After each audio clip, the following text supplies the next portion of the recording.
नमस्कार दोस्तों, आज बात करेंगे एक बहुत ही इम्पोर्टेंट मुद्दे पर। जैसा कि आपको पता है, पहलगाम हमले के बाद भारत पाकिस्तान के बीच में लगातार टेंशन चल रहा है। भारत ने ऑलरेडी सिंधु जल समझौते को रद्द कर दिया है और अब पाकिस्तान ने भी कॉपी कैट करते हुए बहुत सारे प्रतिबंध लगाने की घोषणा की है और इसमें सबसे इम्पोर्टेंट है 1972 का शिमला समझौता।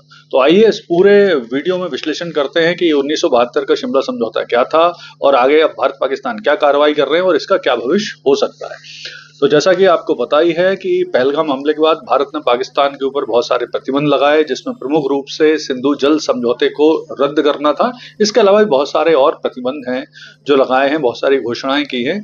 तो अब सेम तरह की, लगभग कॉपी कैट करते हुए पाकिस्तान ने भी उसी तरह की घोषणाएं और उसी तरह के प्रतिबंध भारत पर लगाने की भी घोषणा की है, जिनमें अगर हम देखें, सबसे पहले तो उन्होंने बाघा बॉर्डर बंद किया, जो ऑलरेडी भारत बंद कर चुका था।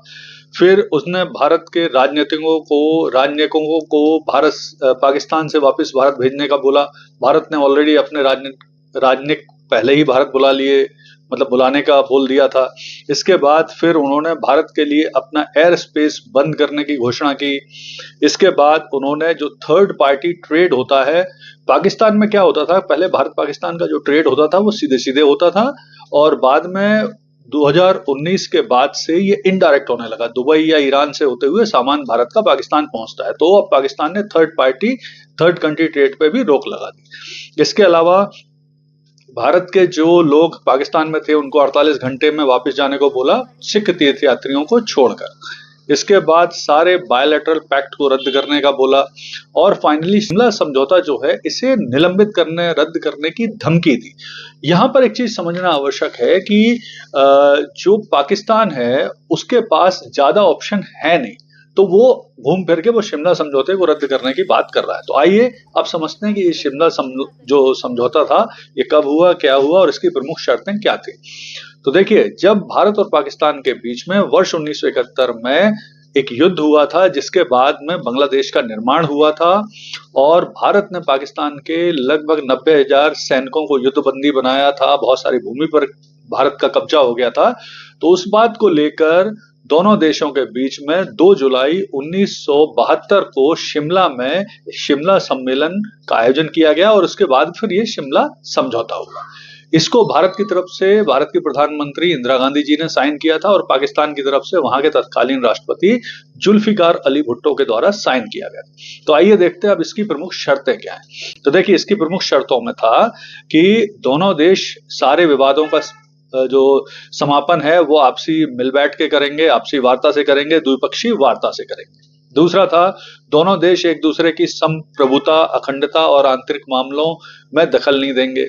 तीसरा था, सीज फायर लाइन जो 1949 में बनी थी, वो कश्मीर की लड़ाई के बाद, उससे एलओसी कहा जाएगा, यानी जो सीज फायर लाइन है वो लाइन ऑफ कंट्रोल में बदल दी जाएगी और कोई भी पक्ष एक तरफा इसे नहीं बदलेगा।